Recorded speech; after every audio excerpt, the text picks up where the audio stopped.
I've been told by everybody up on this roof that they're all off the roof. I am on the roof of exposure 4. Got fire through the roof of the fire building in the entire rear section. Now remember, given the payday, has he been accounted for? Okay. 610B. That was the Mayday. 610B. I'm here. We got a fire. 1.5-story, single-family dwelling. Fire shown from the second floor. Give me a second alarm on this. Coming up to the top floor. I got people hanging out the top floor windows with a baby. Commercial building. A lot of fire, a lot of smoke. Go ahead and strike a third alarm on my orders on this. Got people on the front fire escape here with windows vented below them. We need somebody up there. Yeah, let them know we got a job. I'm pulling up now. Second alarm, I got a 1-story single-family frame. Heavy fire showing from the attic. So we're using all hands. We got one line stretch, fire on the 4th floor. Second line being stretched. Primary searches are underway. Hey everybody, and welcome to our podcast, Old School. I'm Chief Rick Lasky, along with my good buddy, Chief John Salka. John, we're sitting in our hotel in Edmonton, Canada here, getting ready to teach a program for our good buddy Brad at the Morinville Fire Department.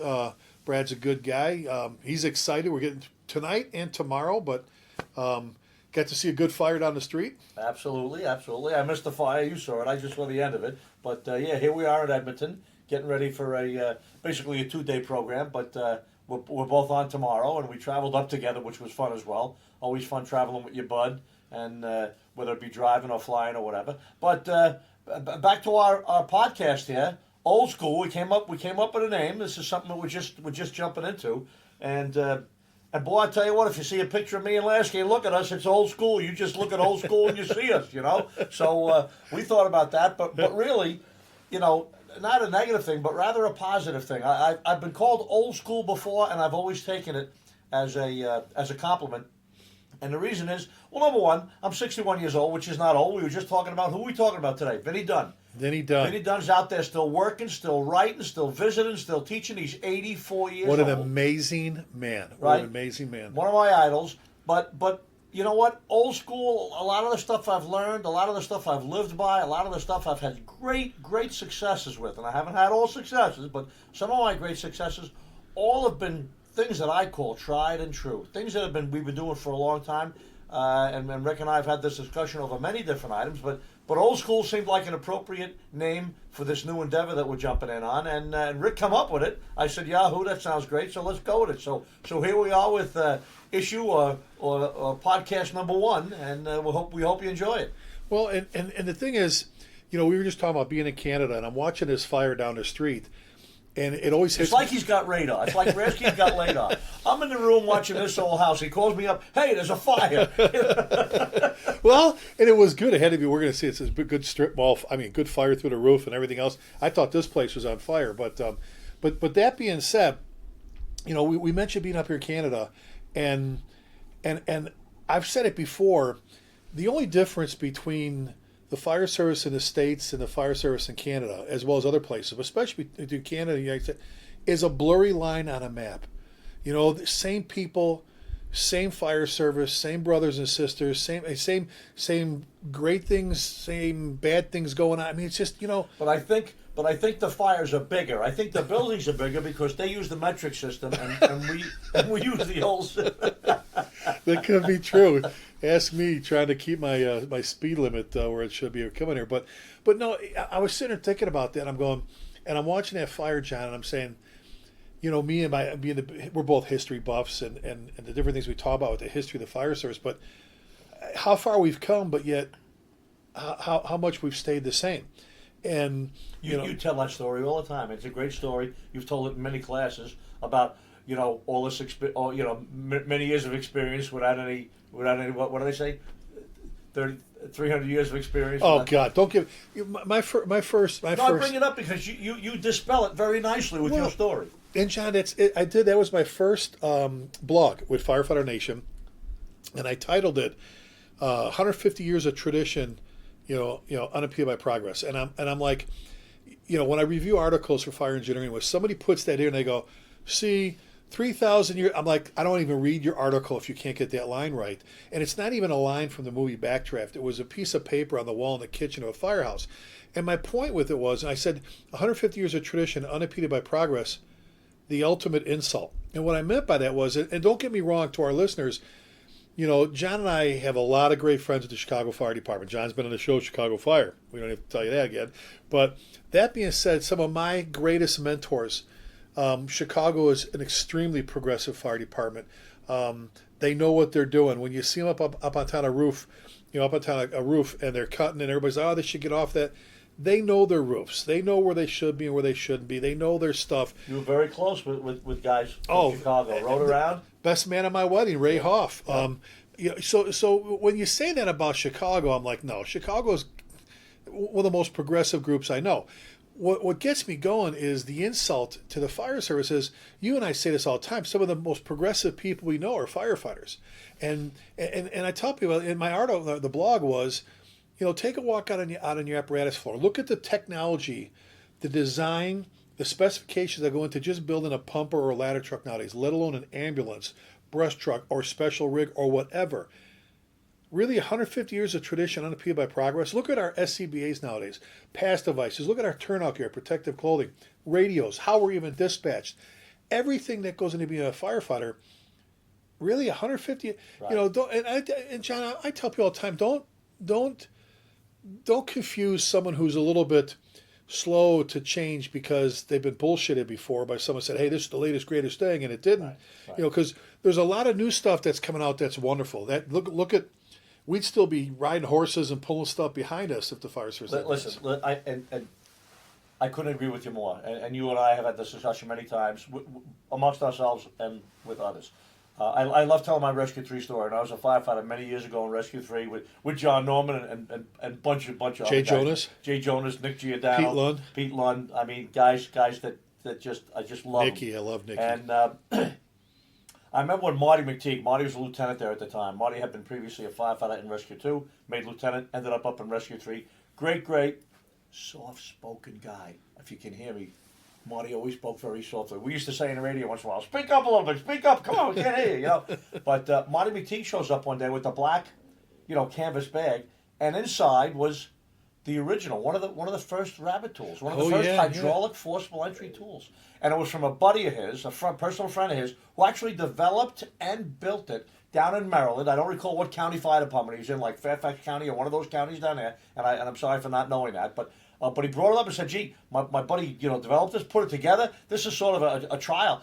Look, he figured we could use it up here in Rescue 3. So he brought it in, he showed us. I was one of the new breed at the time in Rescue 3. I was one of the new young guys. There was a bunch of old buffaloes there. Talk about old school. They made me look like an astronaut, But anyway, and we put it on the rig and we said, yeah, we'll drag it along and see what we can do. We'll try it when we can. And I remember the first run we got on the rig. They got out ahead of me, all the old guys. I was like one of the last guys to climb on the back. It was one of the rescues you get in off the back, the FDNY rescue trucks. And as I'm climbing into the box, I sit down on the bench, and just as we start to roll out, that black bag went past my nose, about an inch and a half off my nose, passed me by, went out the back door, landed on the apparatus floor, and the door went down, and we drove away. They were not interested in carrying that tool. They were not interested in trying that tool. We know how to force doors. Look at our bent up fingers. We know what we're doing. And my God, they did. They could have forced any door in the world, those men. But eventually, it did stay on the rig. Eventually, we did bring it up. And today, it's a staple. A rabbit tool or a forcible entry tool, hydraulic, on rigs like nozzles. They're all over the place. So much so, correct me if I'm wrong, so much so that Halligan skills for forcing doors ended up suffering a little bit because it became such an easy tool to use that one of the old tools from Chief Hugh Halligan from the FDNY, one of the most versatile tools. One of the most versatile tools still today. Yes. Kind of took a back seat in certain types of calls. A guy started leaning on a hydraulic tool a little bit more, and sort of losing their edge on the old manual tools, on the old hand tools, which is fine. If we get the door open, you still got to know how to use both. It's like the old saw with the axe, right? Guys start cutting with the saw. They do it for 10 years. The axe ends up being like a parade piece. All of a sudden, the saw breaks down one day on the roof.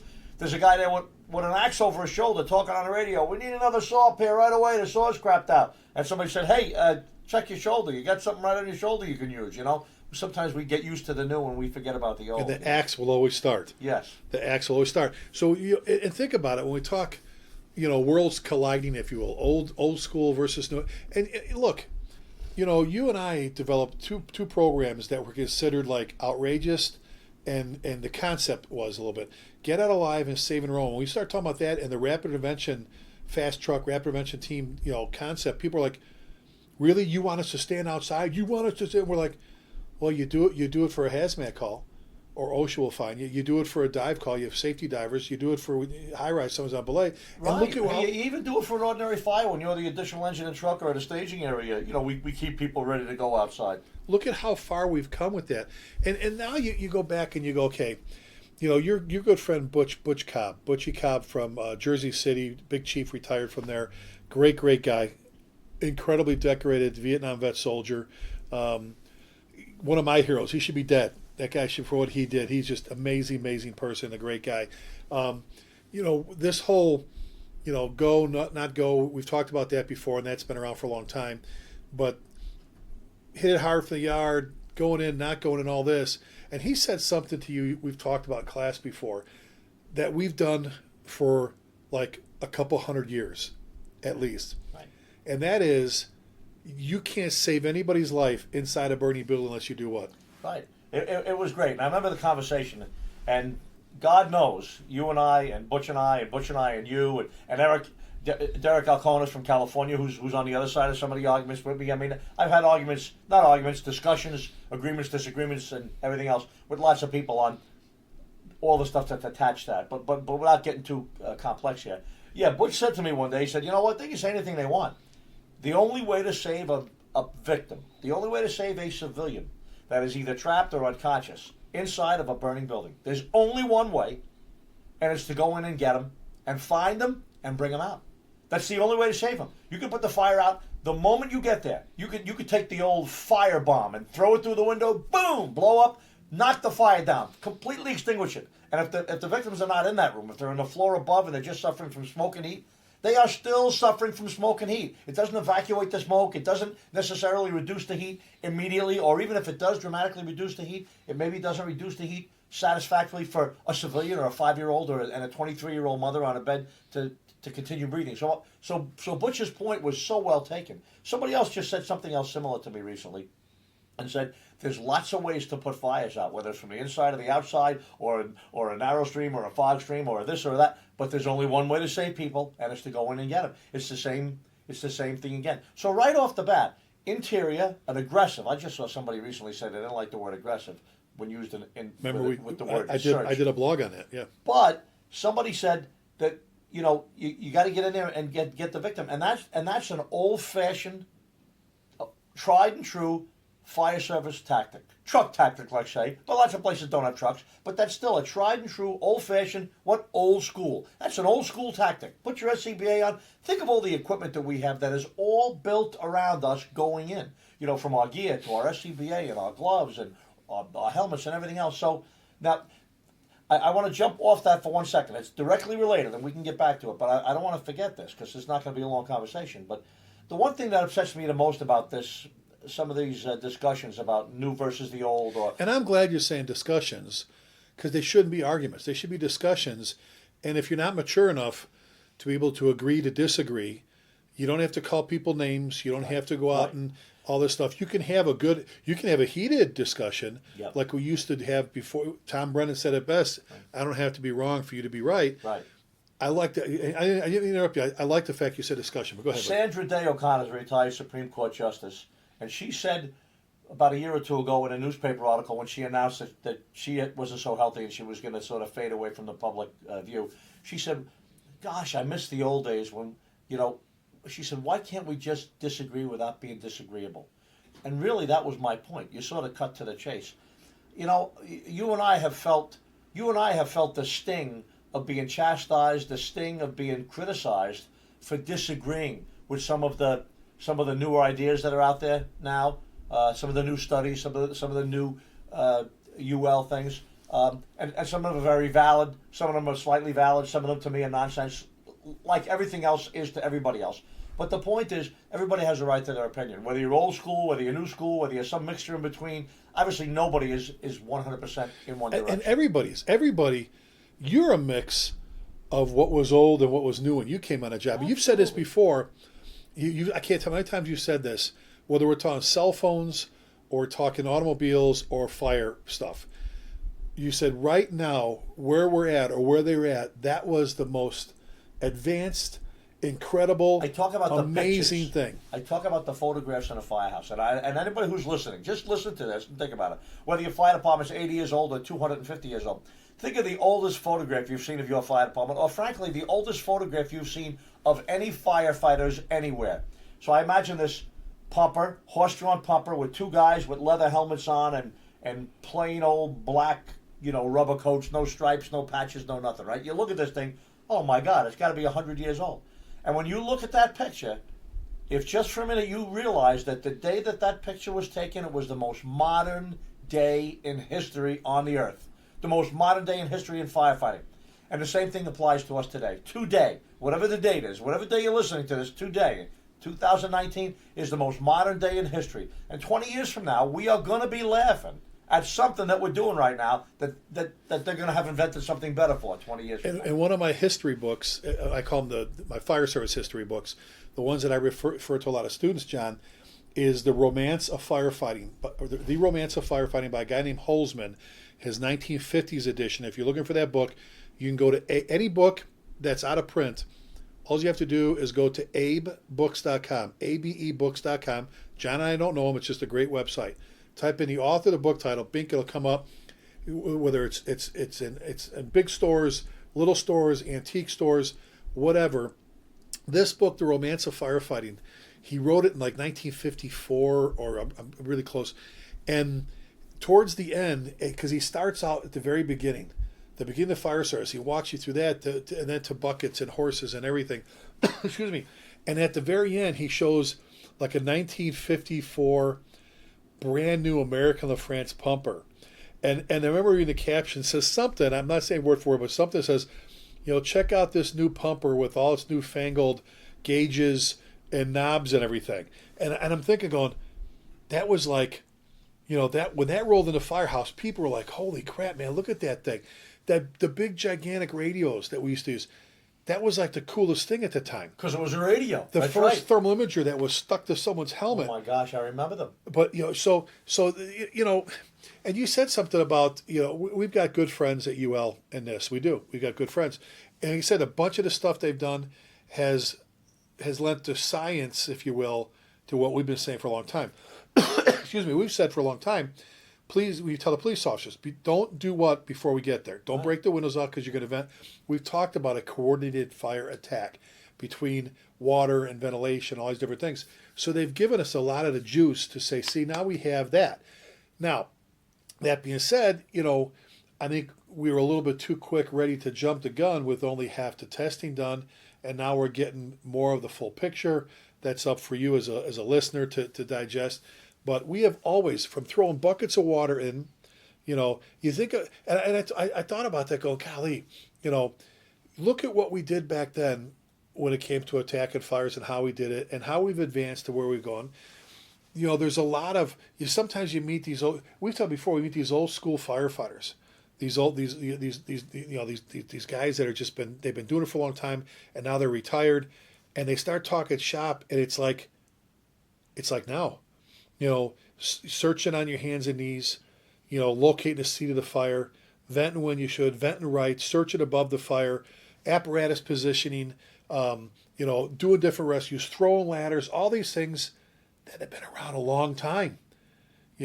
So there's a lot of great. I just think it's where you need to figure out, as we've done over all the years, how to merge. Right. Right. Whether it's turnout gear, there's been things that have come along and they've totally flopped. You said something before about you look at what we've tried to do to kind of change the fire service, and some things went well and some things didn't. I go back 25 years ago at least. It was at a chief's conference, and one of the classes was the professional fire chief.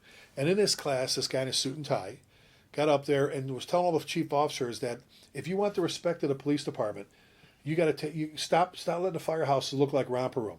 Take all those pictures off the walls. You need the public expects a professional fire department with a professional fire station, and this is suits you should wear as a chief, and these are power ties, and this is how you go to the table when it comes to budgets. And so you started seeing people, John, remember this?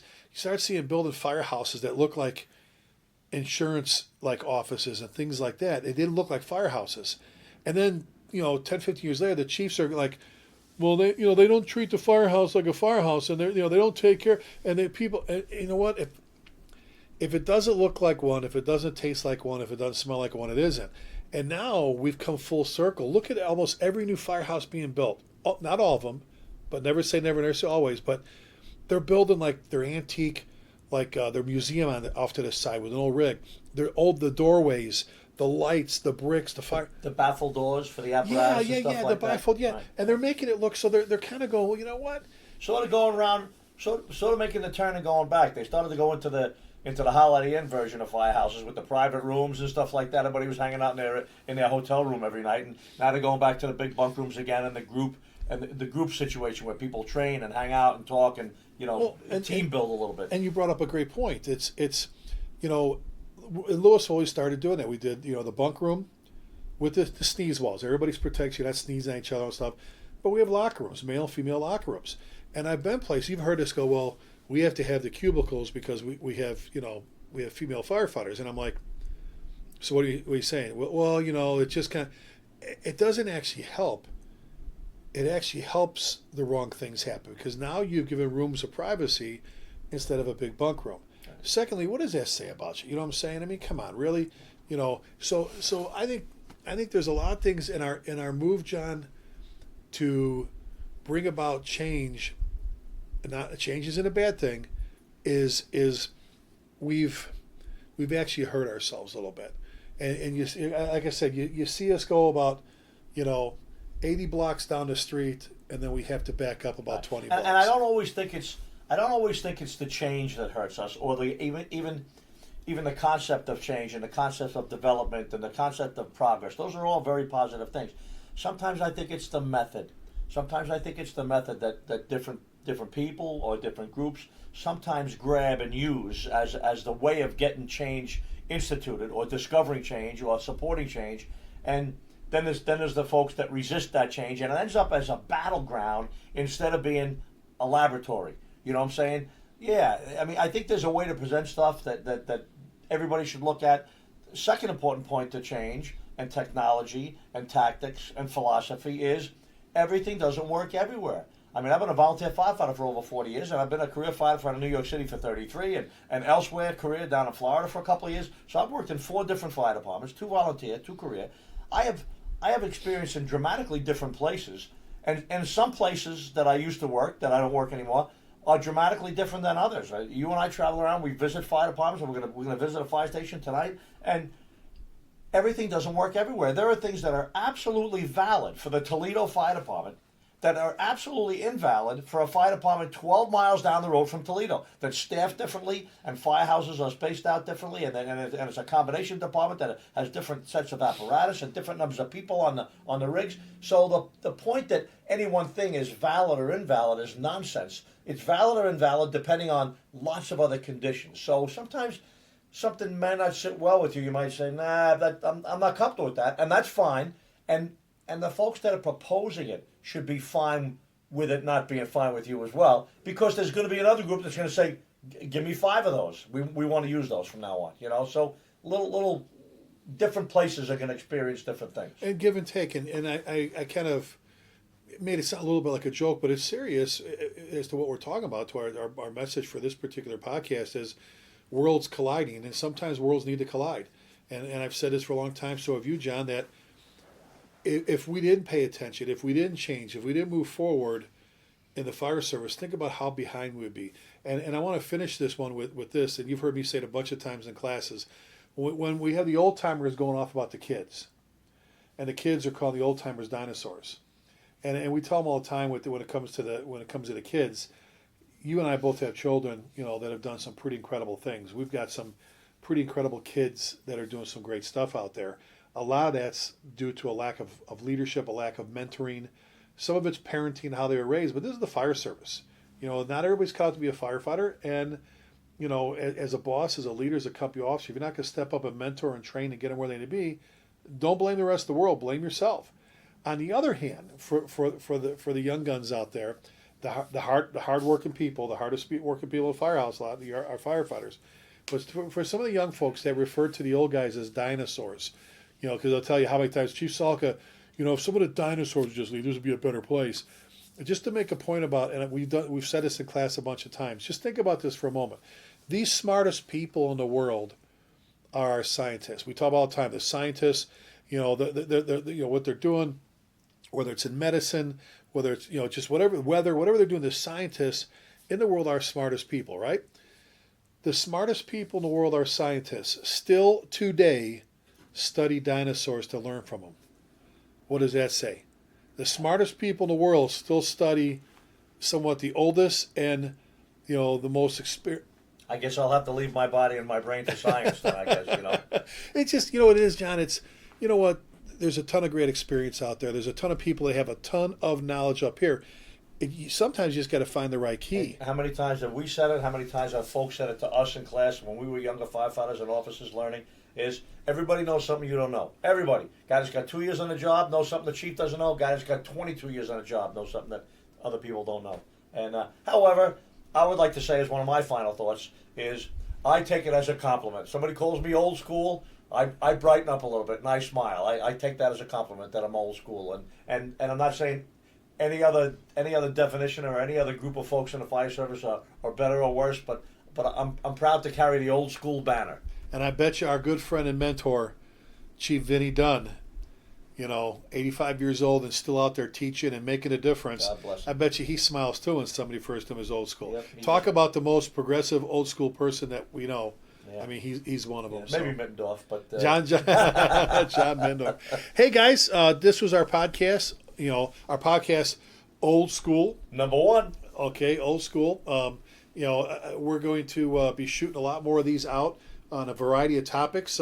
Some are going to be about stuff from the past. Some will be the future, what's coming down the road, and some of them are going to be, again, where worlds collide. If you want to get a hold of me, it's easy. Chief Lasky at gmail.com. Chief Lasky at gmail.com, John. Chief John Salka at gmail.com. Kind of easy. So, boom. Hey, to our friends in Morinville, we're going to see you a little bit in Canada, over here in Alberta. Looking forward to seeing you. And if we can ever do anything for you, give us a holler. We always say this on our shows, radio, podcasts, Hump Day Hangouts. We ask you that you please keep the men and women in our armed forces in your thoughts and prayers. And be safe. And remember, never forgetting means never forgetting. God bless you. Thank you.